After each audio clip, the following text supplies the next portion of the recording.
Horas Kota Medan. Assalamualaikum. Waalaikumsalam.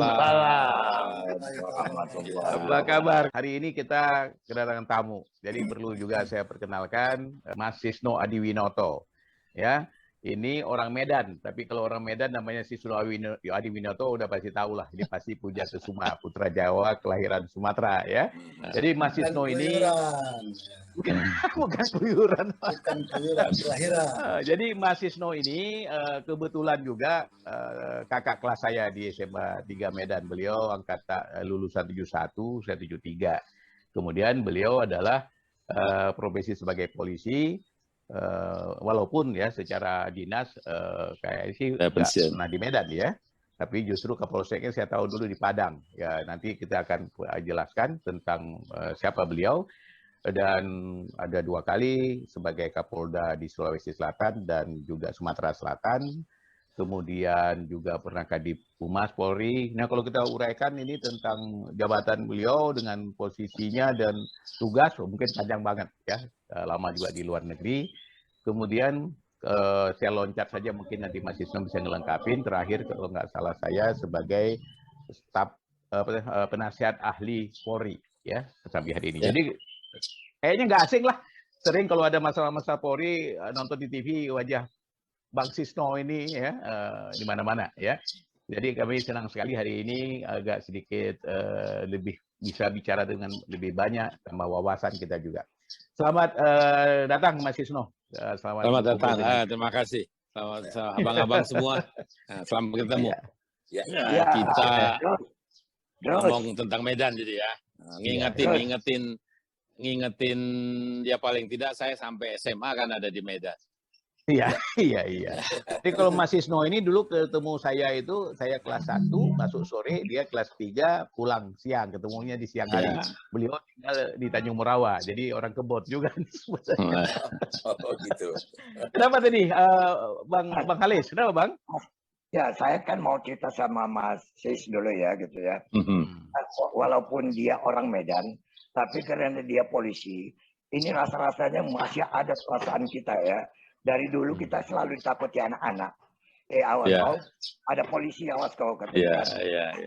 Jadi idiom seperti itu apakah sampai melekat sampai anak-anak sekarang, saya pun wallahualam. Kan begitu. Tapi kenapa dulu selalu dikasih tahu gitu, Mas Sis? Awas sama polisi ya.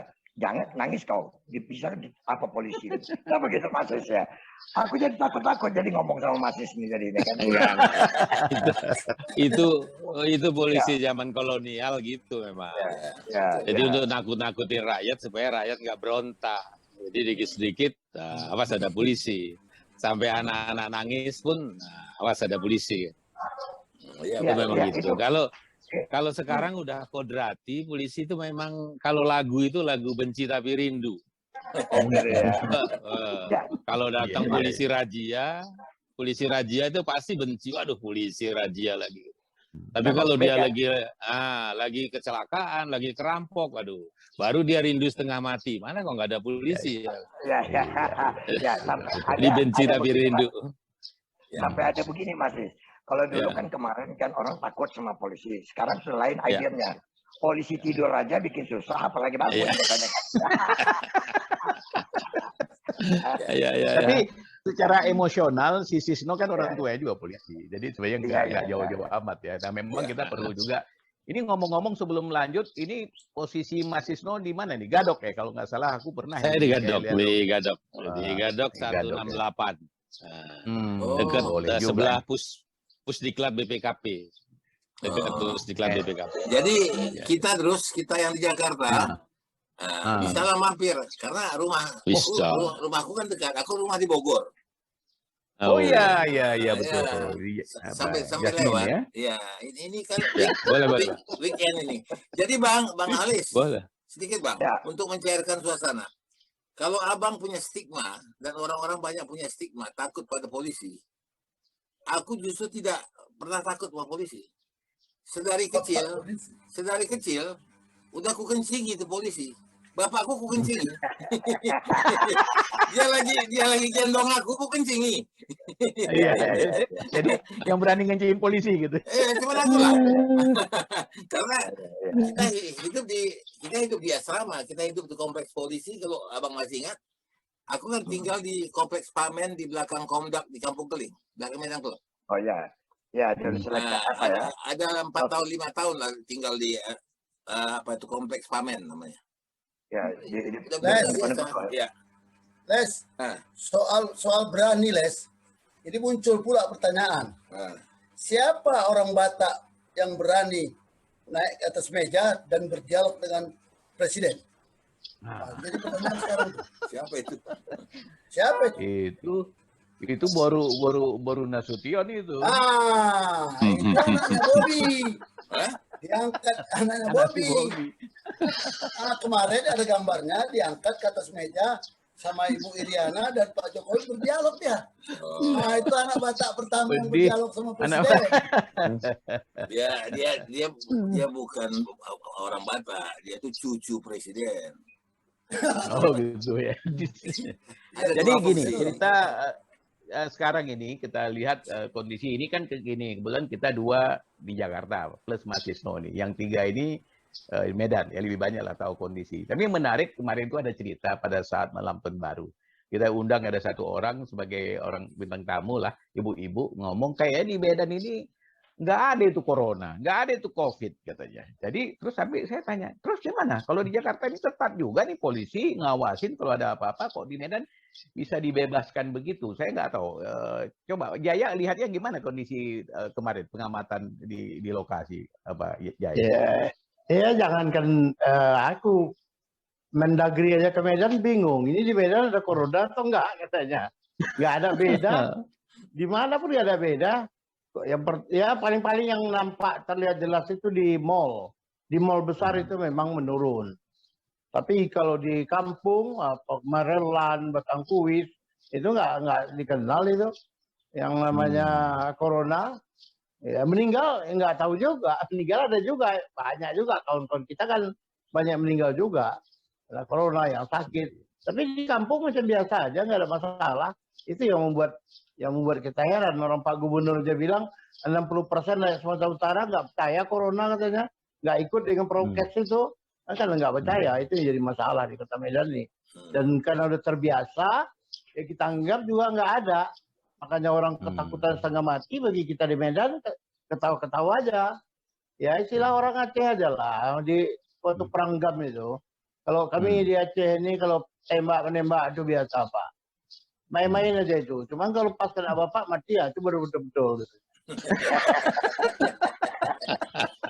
Kalau sudah ada yang mati baru betul-betul.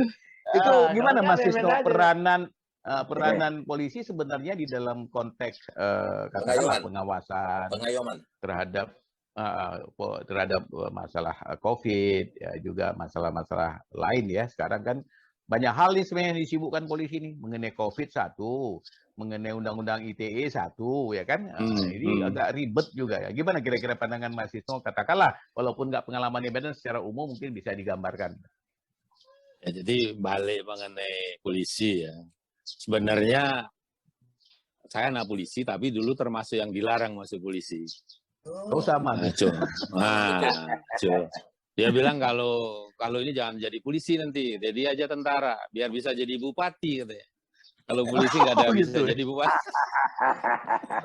Tapi mungkin nggak tahu nasib ya saya jadi polisi. Sebenarnya daftar jadi polisi itu sama dengan daftar masuk surga.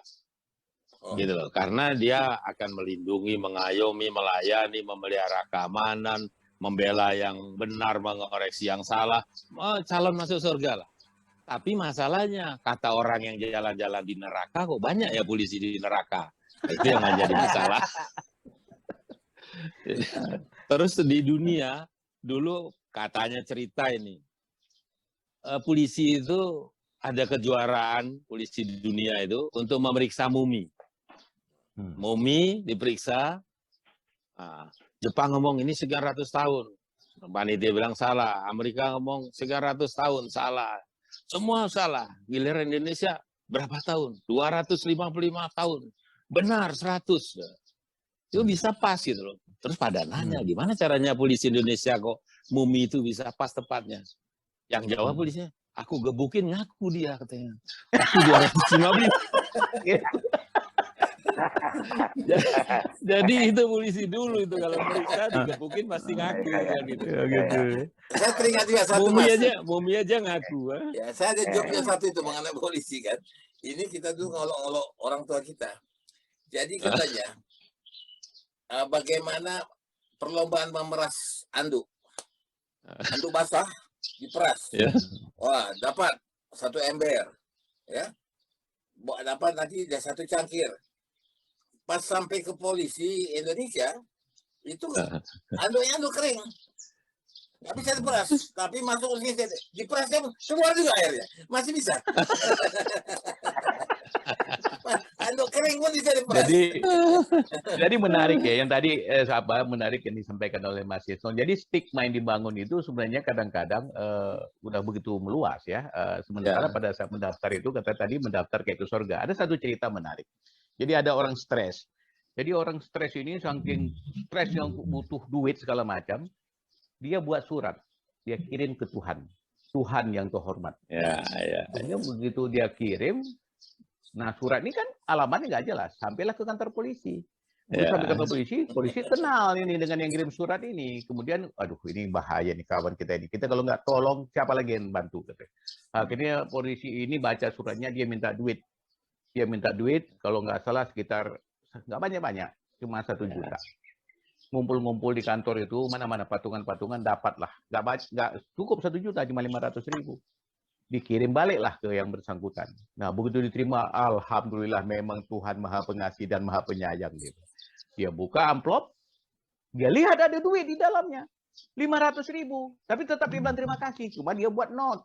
Lain kali kalau ngirim duit jangan melalui polisi, dia bilang dipotong paruh ini. Berbuat baik aja. Niat baik tapi diterjemahkan menjadi seperti itulah yang dibilang Mas Isno tadi. Jadi bisa seperti itu, atau juga bisa oknum yang bermain. Jadi bermain gara-gara seperti itu. Kalau di jalan polisi lagi nyetop itu pelanggar, terus bilang kutilang kau gitu kan, kau nggak pakai ini nggak pakai ini, kutilang kau. Dia bilang lah, enak aja kau bilang aku kutilang, perkututlah kau bah katanya. Karena polisi itu perkutut. Oke, jadi balik lagi tadi mengenai kalau corona ini, memang kan di program tadinya kesehatan atau ekonomi itu mana didulukan, tapi itu menjadi program nasional. Tadinya pilihan presiden kan lebih diutamakan di kesehatan, jadi COVID lebih utama. Tapi dengan penurunan di ekonomi, sekarang ini simultan ekonomi dan kesehatan. Nah, program itu bagian dari program pemerintah. Salah satu tugas polisi mengamankan, mengawal tugas-tugas tadi pemerintah. Tapi ujung-ujungnya semuanya itu demi pemeliharaan keamanan atau mungkin penanggulangan kejahatan. Sehingga tadi untuk masalah ini tadi lebih kepada pemeliharaan keamanan, karena kalau orang pada sakit, orang pada kena tadi pembatasan, pada kelaparan, pasti akan banyak nanti kejahatan. Ujung-ujungnya ke situ. Sehingga dalam tadi prioritas untuk membuat kesehatan, itu peran polisi lebih kepada sebenarnya untuk pemeliharaan keamanan. Tapi menjadi utama lah polisi sama tentara itu menjadi. Sebenarnya yang utama itu harusnya tugasnya Satpol PP, lebih kepada pemerintah daerah. Kita mendukung, tapi kita tahulah kekuatannya Satpol PP kan nggak seberapa. Jadi memang ya orang bilang itu nggak salah bahwa sebenarnya tulang punggung negara ini ya tentara sama polisi. Ada bencana apapun, ada kejadian apapun, yang di depan pasti tentara dan polisi. Itu mungkin yang ini. Tapi artinya kita tidak menindak sebenarnya.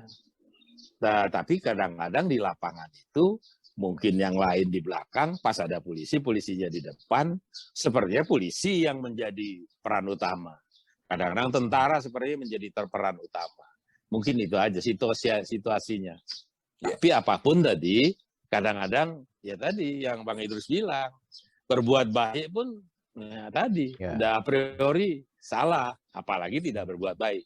Sekarang yang menonjol, gimana 6 anggota Laskar FPI yang menyerang polisi itu akhirnya ditembak mati, gitu kan? Terus kemudian ditetapkan menjadi tersangka, padahal dalam rangka untuk penghentian perkara SP3. Tapi komentarnya sekarang, udah jadi mayat pun ditersangkakan. Terus apa yang mau dituntut? Kain kafan gitu kan? Itu hal-hal itu. Padahal semua itu selesai. Dia tersangka dalam dia menentang petugas, membahayakan petugas, seterusnya beberapa pasal. Tapi mengenai polisi yang nembak mati tadi, ada sekarang dalam proses. Karena ada kekeliruan prosedur, mungkin ada tetap. Tapi itu nggak keluar yang pemeriksaan kepada polisi. Tapi pemeriksaan kepada yang tersangka tadi menjadi sepertinya salah. Itulah keadaan. Ya. Termasuk tadi Komnas HAM. Tadinya kan arahnya itu lebih kepada memeriksa hanya keadaan kok bisa yang sudah ditangkap polisi naik mobil ditembak mati. Hanya itu. Tapi latar belakangnya siapa yang ditembak mati ini gitu. Namanya Laskar yang disiapkan untuk ke ISIS ya. Jadi udah pastilah kira-kira polisi ini berbahaya. Itu mungkin itu ada hal-hal Ya, yang ya. jadi Tapi kalau boleh saya lihat gini Mas, apa namanya? Ini apakah kalau misalnya memproses ada kegiatan kumpul-kumpul seperti itulah, keramaian, apa itu masuk delik aduan atau enggak ya? Satu, kedua, kita juga lihat misalnya di tempat lain ya, ini kan begitu informasi dari masyarakat dan kita juga kadang-kadang merasakan malah lebih tinggi intensitas ngumpul-ngumpulnya dan lain sebagainya, biasa-biasa saja gitu. Nah, sehingga ada timbul pemikiran ada diskriminatif gitu. Itu gimana ya pandangan? Coba mungkin perlu klarifikasi juga itu.